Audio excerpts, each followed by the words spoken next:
we're doing very well as a campaign. Our primary will be May 18th. If you've never registered to vote, I think you can still register for a couple more days. Is that right, Lance? What's that, sir? If you're a brand new voter, you can still register to vote, right? Yes, you Up until 30 days before the election. can. April 19th. Yep, so up until April 19th, if you have not registered to vote, talk to Lance and he'll register you, hopefully. What if And- we have to switch parties? You're too late on that. They make the rules very difficult on that. In fact, my middle son, who was here, went to the Kentucky Youth Assembly, and he introduced a bill to say, of course this is not for real, but to say that independents should be able to vote in either primary. Or, you know, in many states you can show up as a Democrat and decide to be a Republican that day. I think we'd encourage more voting because people get tired and they say, well, I'm kind of agree with the Republicans on some things, I kind of agree with the Democrats on some things, but I'd like to vote in the primary if I find somebody I like. You can't do it. You could have changed before December 31st.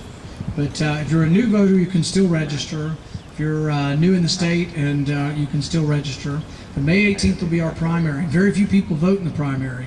That's the other message I'd like to tell you, is that voting is a privilege and an honor, and very few people do it. If you decide to become a voter, your vote is worth 10 of your fellow classmates because they don't go vote. If you vote May 18th, you're worth 100 of your classmates because 99 of them will be in their dorm room not voting. But if you go out and vote, you have a disproportionate effect, and you get to choose who your next leaders will be. I hope you'll consider supporting my candidacy, and we'll take a few more questions if you have them. Thank you.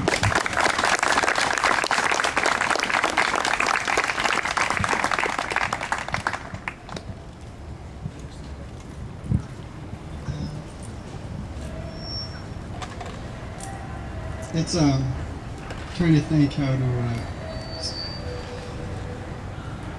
Well, the problem I have with laissez-faire capitalism is you have this idea that it's like a carrot on the stick.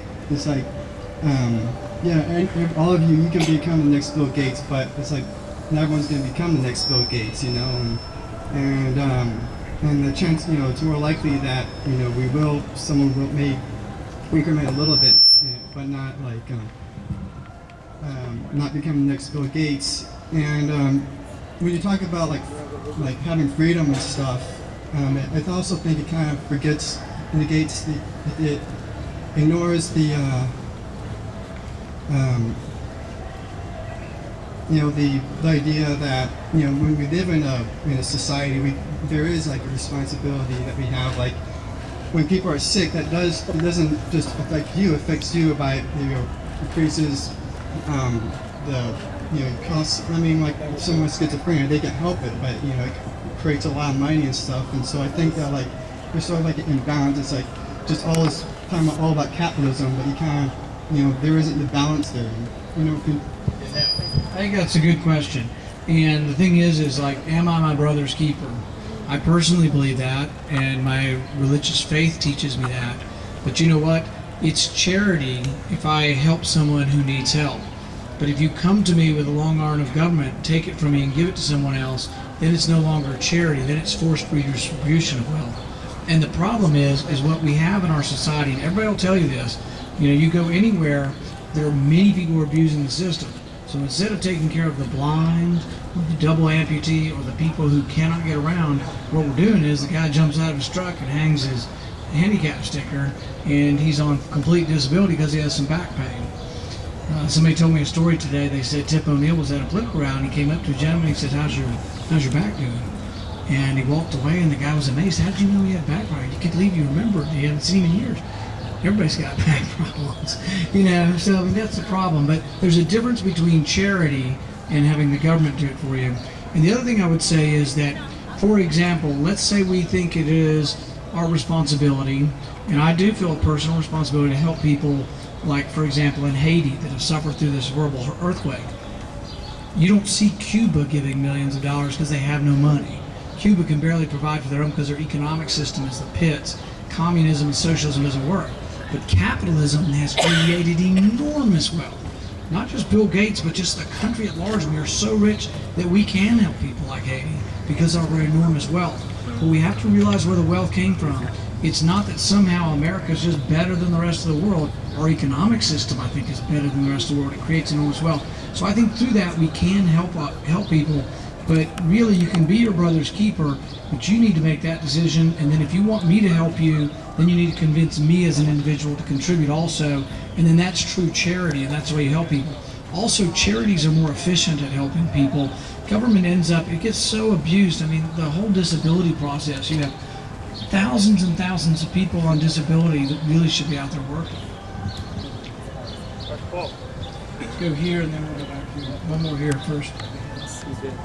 Yeah, most candidates for public office talk about the kinds of laws they'd like to pass and see in place. But there have been laws on the books since the New Deal that are harming our economy. And I was wondering, are there any particular laws that you would like to see repealed if you make it through the Senate? Right, quite a few. And what I would say is that since the New Deal, we've had an expansive interpretation of the Commerce Clause. The Commerce Clause said that the government can regulate commerce between the states. The original intention was not to have tariffs between Ohio and Kentucky or between Tennessee. It was to facilitate trade. But now we've taken the Commerce Clause to mean almost anything. In 1942, there was a famous case called Wickard v. Filburn. And in that case, there was a farmer in California, and he had 20 acres. He says, I'm going to grow 20 acres of grain. I'm going to feed it to my cattle. I'm not going to sell it to anybody. That's my business. Federal government came in and said, no, you can only grow 10 acres. We're trying to keep the price of wheat high. He says, I'm not going to sell it to anybody. It's none of your business. So he grew 20 acres. It went all the way to the Supreme Court, and the ruling was that the Commerce Clause did apply, but you know what their reasoning was? They said by you not selling your wheat, you could have indirectly affected the price of interstate wheat. And that's a kind of bizarre notion that started in the 30s and 40s, but it's grown. When they asked Nancy Pelosi, where do you get the justification for the Health Care Act? It's the Commerce Clause. So there's been a whole host of programs over 60 or 70 years, and that's why I'm different than some Republicans. They just want to blame it all on Obama. It's much deeper ingrained than Obama. It's really the history of the last 50 or 60 years of expansive government. What's coming to a head now, which allows someone like myself to bring these things up, is that the deficit is so large and the payments on it are becoming so large as to become unmanageable that we get to discuss the whole idea of what government should be doing at the federal level. And the federal government was never intended to be this large.